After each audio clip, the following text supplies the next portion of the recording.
बने रहें। बड़ी खबर रूस और यूक्रेन युद्ध से जुड़ी हुई सामने आ रही है। वो बड़ी खबर भी आपको बता दें, बिग ब्रेकिंग न्यूज। यूक्रेन पर रूस का प्रचंड प्रहार, यूक्रेन के शहरों पर रूस के ताबड़तोड़ हमले हुए हैं।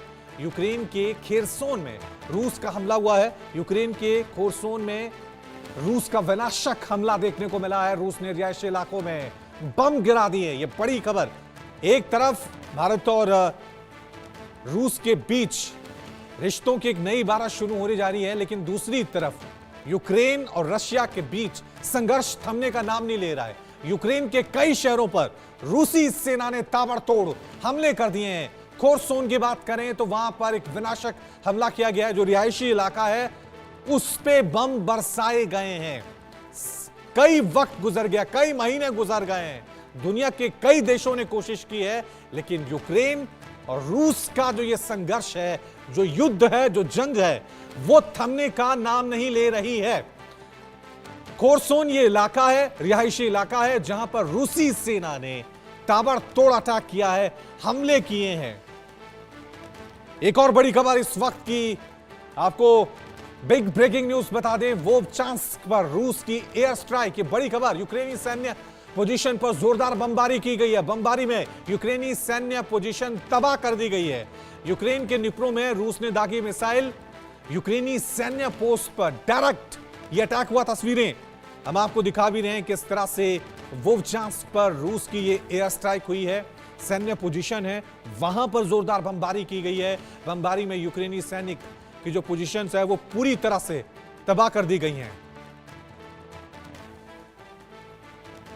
तो तमाम एक्सपर्ट्स भी हमारे साथ इस चर्चा में हमारे साथ शामिल हैं। देवनाथ साहब, कई महीने गुजर गए हैं, दुनिया इधर से उधर हो गई है, लेकिन रूस और यूक्रेन का जो ये संघर्ष है वो थमने का नाम नहीं ले रहा है।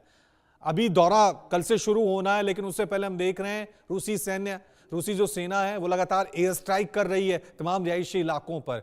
ये आपको लग रहा है इस बार जब राष्ट्रपति व्लादिमीर पुतिन भारत आएंगे तो हो सकता है शांति की कोई पहल या संघर्ष विराम की कोई पहल यहां से हो सकती है, भारत के जरिए कोई पहल की जा सकती है? रवि जी, इसके पहले भी मोदी जी और राष्ट्रपति पुतिन के बीच में शांति वार्तालाप को लेकर काफी बार बातचीत हुई है। और मोदी जी ने पब्लिक स्टेटमेंट भी दिया है जॉइंट स्टेटमेंट के दौरान कि अ, युद्ध जो है किसी समस्या का समाधान नहीं कर सकता। खास बात यह है कि जब मोदी जी ये जॉइंट स्टेटमेंट दे रहे थे तो राष्ट्रपति पुतिन भी वहां खड़े थे, तो इसको लेके थोड़ा सा बातचीत हो सकता है। लेकिन शायद राष्ट्रपति पुतिन क्योंकि वहां सिर्फ एक दिन के लिए आ रहे हैं और बहुत महत्वपूर्ण और जमीनी तौर पर बहुत सारे काम करने पड़ेंगे, तो ये वाला मुद्दा शायद इतना ज़्यादा गर्म नहीं होगा। देखिए, भूतिया ट्रेन की बात हो रही थी, मैं अपने एक्सपीरियंस से बताना चाहता हूँ। दुनिया में काफ़ी सारे देश हैं जो कि जानते हैं कि अगर युद्ध होगा तो दुश्मन एक एटमी हथियार छोड़ सकता है युद्ध के शुरुआती घंटे में, एटमी हथियार या शुरुआती मिनटों में ही, जो कि देश के शीर्ष नेताओं को टारगेट करेगी। इसीलिए रूस का और अमेरिका का थोड़ा डिफरेंट अप्रोच है।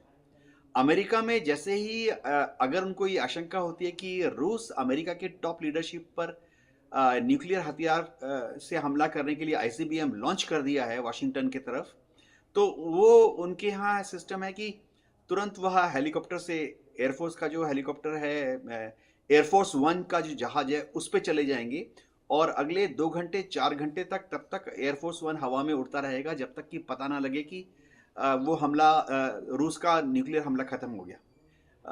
रूस का जो अप्रोच है वो थोड़ा अलग है। जैसे ही रशियन इंटेलिजेंस को या रशियन मिसाइल फोर्सेस को पता लगेगा कि अमेरिका ने या किसी दूसरे देश ने एक आईसीबीएम मॉस्को की तरफ या पुतिन के तरफ लॉन्च कर दिया है, तो उनके वॉर प्लान में ये है कि तुरंत वह उन कई जगह पर उन्होंने ट्रेन्स रखी हुई हैं, तो mobile command and control centre train है ये।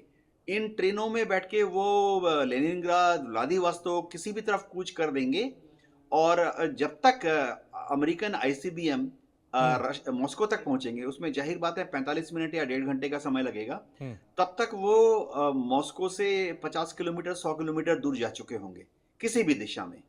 और ये जो ट्रेन है जिन्होंने इन ट्रेन को देखा है, वास्तव में भारतीयों ने जाकर वहाँ पर इस ट्रेन को देखा है। अच्छा। इसमें रूस के प्रेसिडेंट, प्राइम मिनिस्टर, रक्षा मंत्री, विदेश मंत्री, टॉप जनरल्स एंड एडमिरल्स और जो रशियन ओलिगार्क्स होते हैं, जो वहाँ जो धनाढ्य व्यक्ति होते हैं, 3-4 टॉप ऐसे ओलिगार्क्स जो कि सत्ता से संबंध रखते हैं, उनको लेके जाएगा। तो उनके परिवार का रहने खाने का पूरा व्यवस्था है। ट्रेन को इस तरह से बनाया गया है कि उस पर किसी भारी हथियार का या न्यूक्लियर विकिरण का फर्क ना पड़े। हम्म। सबसे बड़ी बात है उसमें, ये सेल्फ कंटेन्ड है जहां तक फूड और पानी की जरूरत है, ताकि बाहर से कंटामिनेटेड फूड या पानी ना ला सके। और उसमें पूरा कमांड एंड कंट्रोल सेंटर है, यानी चलती ट्रेन से ही जब पुतिन चाहे मॉस्को में हो, चाहे व्लादिवोस्तोक में हो, चाहे लेनिनग्राड में हो या कहीं पर भी हो, वह अपनी पूरी रशियन फोर्सेस के साथ सैटेलाइट के द्वारा संपर्क में रहेंगे। तो शायद वेस्टर्न एजेंसीज ने इन्हीं ट्रेन का नाम भूतिया ट्रेन दे दिया है, क्योंकि बाहर से ये ट्रेन देखने में बहुत ही डल ड्रैब हैं, क्योंकि उनको कैमोफ्लेज इस तरह से किया गया है कि वो रूस के जंगलों में, बर्फ में और धुएं धुएं में हम्म। मिक्स हो जाएं, अंतरिक्ष से आसानी से ना दिखाई दी जाएं। जी। ठीक है। अरविंद जी, आपसे मैं जानना चाहूंगा, क्योंकि हम रूस और यूक्रेन की खबर भी हमने चलाई है, तो आप किस तरह से देखेंगे आखिरकार कब रूस और यूक्रेन के बीच कोई बीच का रास्ता निकलेगा, शांति का रास्ता, युद्ध विराम का रास्ता आपको नजर आ रहा है? क्योंकि ये तो थमने का नाम ही नहीं ले रहा है। हर तीसरे दिन एक बड़ा हमला, कभी यूक्रेन की तरफ से, कभी रूस की तरफ से। आखिर क्या वजह है कि पेच अभी भी फंसा हुआ है, युद्ध रुक नहीं रहा है, जंग खत्म नहीं हो रही है? मुझे इसका जो मूल कारण लगता है वो है साम्राज्यवाद।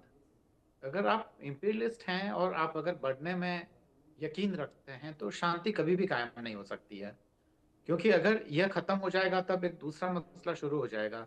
जब तक आप एक पूरे रीजन को साथ लेकर, जैसा कि भारत ने कोशिश की थी, और भारत ने दक्षिण एशियाई सहयोग संगठन बना के, सार्क बना के उसको आगे बढ़ाने की कोशिश की थी, पर पाकिस्तान के अड़ियल रवैये के कारण वह नहीं हो पाया था। रूस ने भी ऐसा कोशिश की थी, पर यूक्रेन वगैरह या बहुत सारे जो देश हैं वो उसका हिस्सा नहीं बनना चाहते, क्योंकि रूस अपने आप को पुराना सोवियत संघ का उत्तराधिकारी मानता है। पर जो नए जो खासकर ईस्ट यूरोपियन कंट्रीज हैं या रूस से जो बाहर छिटक कर जो देश बने हैं, वो उसके वर्चस्ववादी रवैये से खुश नहीं है, क्योंकि उन्हें लगा कि उनके इसी वर्चस्ववादी रवैये के कारण उनका विकास नहीं हो पाया। तो जब तक रिजिम नहीं बदलती है, खासकर रूस में, क्योंकि रूस है या चीन है या वियतनाम है या चाहे वह नॉर्दर्न कोरिया हो, इन सारे ही देशों में जो राष्ट्राध्यक्ष होता है वह देश को दशा और दिशा देने में काफी महत्वपूर्ण भूमिका निभाता है। क्योंकि एक तरफ मिखाइल गोर्बाचोव के आने के बाद में जहां रूस का पतन हो गया, वही माओ जेडांग के आने से जो चीन की जो इकोनॉमी है उसको एक स्टेबिलिटी मिली। तो मुझे लगता है कि जब तक जो साम्राज्यवाद रहेगा, हम्म। जब तक वहां के राष्ट्राध्यक्ष के दिमाग में साम्राज्यवादी सोच रहेगी, तब तक मुझे लगता है कि कहीं पे भी शांति नहीं हो हालांकि भारत सकती। ने कोशिश की थी, ये कहा जाता है कि जी। प्रधानमंत्री मोदी और रूसी राष्ट्रपति व्लादिमीर पुतिन के बीच यूक्रेन को लेकर कई बार ऐसी बातचीत हो चुकी है। ये दौरा होगा, भारत इनिशिएट करेगा या फिर भारत अपने रिश्तों को बेहतर बनाने की तरफ ज्यादा ध्यान देगा कि ठीक है, ये दुनिया दुनिया सोच ले, वो यूरोप का मामला है, नाटो का मामला है, वहां से चीजें चल रही हैं? या सिर्फ आपको लग रहा है कि ये थोड़ा टर्निंग पॉइंट हो सकता है ये दौरा? देखिए, भारत ने बीच में समझौता करवा के बहुत जगह देख लिया है, और भारत ने अपने सैनिकों को भी मरवाया है, चाहे वो उत्तर कोरिया और दक्षिण कोरिया के बीच में 62 पैरेलल के वहां शांति स्थापित करना हो, श्रीलंका में शांति स्थापित करने का मामला हो, या खासकर अफ्रीकी कंट्रीज में या इसराइल और फिलिस्तीन के मामले में वहां पे भारतीय सैनिकों का जाना हो। पर भारत ने खासकर नेहरू जी के जमाने में यह देख लिया है कि भारत चाहे तमाम सेक्रीफाइस करे दुनिया के लिए, पर जब भारत को जरूरत होती है, चाहे वो कश्मीर का मामला हो या और दूसरे तमाम मामले हो, तब बाकी दुनिया के देश हमारे साथ नहीं आते हैं। तो भारत की अभी की जो कूटनीति ये है कि दुनिया जिस दिशा में बढ़ना चाहिए उसका निर्णय है, पर भारतीय हित सर्वोपरि होने चाहिए।